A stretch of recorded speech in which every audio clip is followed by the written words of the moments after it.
बलदेव राम, सहायिकाचार्य Hindi, government college Merta city, BA part first, paper Hindi literature second. आज की इस वीडियो में अपन हिंदी साहित्य का जो इतिहास है और जिसको 4 भागों में बांटा गया है, उसमें चतुर्थ जो पार्ट जिसको आधुनिक काल के नाम से जाना जाता है, उसके एक महत्वपूर्ण वाद जो छायावाद के रूप में जाना जाता है, इसका अर्थ और इसकी जो परिभाषा है उसके बारे में आज अपन अध्ययन करेंगे। भारतेंदु युग और द्विवेदी युग, इन युगों की यदि अपन इससे पहले बात करें तो इनमें भारतेंदु जैसा प्रभावशाली और द्विवेदी जी जो महावीर प्रसाद द्विवेदी के नाम से जाने जाते हैं, इस प्रकार का प्रभावशाली व्यक्तित्व इस छायावाद में नहीं था, इसलिए इसका नामकरण छायावाद के हिसाब से रखा गया। कुछ इसको प्रकृतिवाद के नाम से भी जानते हैं। छायावाद का विकास महावीर प्रसाद द्विवेदी युगीन कविता के उपरांत हिंदी में हुआ था। मोटे तौर पर छायावादी काव्य की समय सीमा 1918 ईस्वी से 1936 ईस्वी तक मानी जा सकती है। हिंदी साहित्य इतिहास के प्रसिद्ध विद्वान इतिहासकार जिसको अपन आचार्य रामचंद्र शुक्ल के नाम से जानते हैं, आचार्य रामचंद्र शुक्ल ने भी छायावाद का प्रारंभ 1918 ईस्वी से माना है, क्योंकि छायावाद के प्रमुख कवियों सुमित्रानंदन पंत, जिन्हें प्रकृति के सुकुमार कवि के रूप में जानते हैं, सूर्यकांत त्रिपाठी निराला, जयशंकर प्रसाद ने भी अपनी रचनाएं लगभग इसी वर्ष के आसपास लिखनी प्रारंभ की थी। 1918 ईस्वी में प्रसाद का झरना प्रकाशित हो चुका था तथा निराला की प्रसिद्ध कविता जूही की कली 1916 ईस्वी में प्रकाशित हुई थी। पंत के पल्लव की कुछ कविताएं भी 1918 ईस्वी में प्रकाशित हो चुकी थी। प्रसाद की कामायनी 1935 ईस्वी में प्रकाशित हुई तथा प्रगतिशील लेखक संघ की स्थापना सन 1936 ईस्वी में हुई। इन दोनों बातों को ध्यान में रखकर छायावाद की अंतिम सीमा 1936 ईस्वी मानना उचित प्रतीत होता है या समीचीन है। छायावादी काव्य का जन्म द्विवेदी युगीन काव्य की प्रतिक्रिया स्वरूप हुआ, क्योंकि द्विवेदी युगीन कविता विषयनिष्ठ, वर्णन प्रधान और स्थूल थी, जबकि छायावादी कविता व्यक्तिनिष्ठ, कल्पना प्रधान एवं सूक्ष्म है। प्रारंभ में छायावाद का प्रयोग व्यंग्य रूप में उन कविताओं के लिए किया गया जो अस्पष्ट थी, जिनकी छाया यानी अर्थ कहीं और पड़ती थी, किंतु कालांतर में यह नाम उन कविताओं के लिए रूढ़ हो गया जिनमें मानव और प्रकृति के सूक्ष्म सौंदर्य में आध्यात्मिक छाया का भान होता था और वेदना की रहस्यमय अनुभूति की लाक्षणिक एवं प्रतीकात्मक शैली में अभिव्यंजना की जाती थी। छायावाद की प्रमुख परिभाषाएं। आचार्य रामचंद्र शुक्ल, जो हिंदी साहित्य के प्रसिद्ध इतिहासकार माने जाते हैं और इन्होंने हिंदी साहित्य के इतिहास 1929 में लिखा था, काफ़ी प्रभावशाली इनका वो इतिहास माना जाता है। इन्होंने छायावाद की परिभाषा या छायावाद को इस प्रकार से परिभाषित किया है। छायावाद शब्द का प्रयोग 2 अर्थों में समझना चाहिए। एक तो रहस्यवाद के अर्थ में, जहाँ उसका संबंध काव्य वस्तु से होता है, अर्थात जहाँ कवि उस अनंत और अज्ञात प्रियतम को आलम्बन बनाकर अत्यंत चित्रमयी भाषा में प्रेम की अनेक प्रकार से व्यंजना करता है। छायावाद शब्द का दूसरा प्रयोग काव्य शैली का पद्धति विशेष के व्यापक अर्थ में है।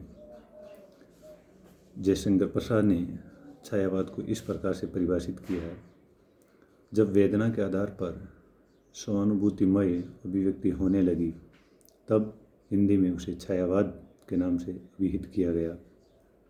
व्यंग्यात्मकता, लाक्षणिकता सौंदर्य में प्रतीक विधान तथा उपचार वक्रता के साथ सहानुभूति की विवर्ती छायावाद की विशेषताएं हैं। डॉक्टर रामकुमार वर्मा ने छायावाद को इस प्रकार से परिभाषित किया: परमात्मा की छाया आत्मा में, आत्मा की छाया परमात्मा में पड़ने लगती है, तभी छायावाद की सृष्टि होती है। डॉक्टर नगेंद्र ने छायावाद को इस प्रकार से परिभाषित किया है: छायावाद स्थूल के प्रति सूक्ष्म का विद्रोह है। छायावाद एक विशेष प्रकार की भाव पद्धति है। जीवन के प्रति एक विशेष भावात्मक दृष्टिकोण है। महादेवी वर्मा ने छायावाद को इस प्रकार से परिभाषित किया है: छायावाद तत्वतः प्रकृति के बीच जीवन का उद्गीत है। उसका मूल दर्शन सर्वात्मवाद है। डॉक्टर रामविलास शर्मा ने छायावाद को इस प्रकार से परिभाषित किया: छायावाद स्थूल के प्रति सूक्ष्म का विद्रोह नहीं, वरन थोथी नैतिकता, रूढ़िवाद और सामंती साम्राज्यवादी बंधनों के प्रति विद्रोह रहा है। ये विद्रोह मध्य वर्ग के तत्वाधान में हुआ था, इसलिए उसके साथ मध्यवर्गीय असंगति, पराजय और पलायन की भावना भी जुड़ी हुई है। आचार्य हजारी प्रसाद द्विवेदी जी ने भी छायावाद को परिभाषित किया है, और वो किस प्रकार, यानी वो इस प्रकार इन्होंने परिभाषित किया है: छायावाद के मूल में पाश्चात्य रेश्यवादी भावना अवश्य थी। इस श्रेणी की मूल प्रेरणा अंग्रेजी की रोमांटिक भावधारा की कविता से प्राप्त हुई थी, और इसमें संदेह नहीं कि उक्त भावधारा की पृष्ठभूमि में ईसाई संतों की रेश्यवादी साधना अवश्य थी। उक्त परिभाषाओं में या उक्त परिभाषाओं के आलोक में छायावादी काव्य के लक्षण इस प्रकार से निरूपित किए जा सकते हैं। यानी छायावाद में स्वानुभूति की प्रधानता, यानी खुद की जो अनुभूति है उसकी प्रधानता इसमें देखने को मिलती है। चाहे महादेवी वर्मा का साहित्य देख लो, या आपके सूर्यकांत त्रिपाठी निराला का देख लीजिए, या जयशंकर प्रसाद का देख लीजिए, या पंत का देख लीजिए, या अन्य जो भी आपके छायावादी कवि हैं उनके काव्य को देख लीजिए। छायावाद के शैली, शिल्प और अभिव्यंजना पद्धति में नवीनता है, यानी पहले की जो कवितम था उनसे कुछ विच्छेद इसमें देखने को मिलता है। छायावाद में स्थूलता के स्थान पर सूक्ष्मता रहती है। छायावादी कविता में प्रेम के दर्शन होते हैं, सौंदर्य के दर्शन होते हैं, और प्रकृति का चित्रण इसमें हर प्रकार से देखने को मिलता है। यानी प्रकृति जो विभिन्न रूप है उनका चित्रांकन भी इसमें देखने को मिलता है। इसीलिए कुछ विद्वान इसको प्रकृतिवाद के नाम से भी जानते हैं। छायावादी काव्य में रेश्यवादी प्रवृत्ति दृष्टिगोचर होती है, इन्हें दिखाई देती है। तो इस प्रकार इनकी परिभाषाओं में ये लक्षण अपन निरूपित कर सकते हैं। इस प्रकार छायावाद की एक सर्वमान्य परिभाषा अपन दे सकते हैं, वो ये हो सकती है: प्रेम, प्रकृति और मानव सौंदर्य की सहानुभूतिमय रेश्यपरक सूक्ष्म अभिव्यंजना लाक्षणिक एवं प्रतीकात्मक शैली में जिस काव्य में होती है उसे छायावाद नाम से जाना जाता है। तो ये छायावाद का अर्थ, इसकी समय सीमा और इनकी परिभाषा, उसके बारे में अपन ने अध्ययन किया। और प्रमुख जो छायावादी कवि हैं उनमें इनकी जो प्रमुख रचनाएं हैं उनका भी यहाँ अपन थोड़ा का अध्ययन करना उचित मुझे लगता है, या उचित रहेगा। जैसे जयशंकर प्रसाद की प्रमुख छायावादी रचनाएं झरना, आंसू, लहर, कामायनी। इनकी अन्य रचनाएं उर्वशी, वन मिलन, प्रेम राज्य, अयोध्या का उद्धार, बब्रुवाहन, कानन कुसुम, प्रेम पथिक, करुणालय, महाराणा का मृत। कामायनी छायावादी महाकाव्य है तथा अपने समय की श्रेष्ठतम कृति मानी जाती है। कामायनी के तीन प्रमुख पात्र मनु, श्रद्धा और ईड़ा कर्म से मन, हृदय और बुद्धि के प्रतीक हैं। इसमें 15 सर्ग हैं।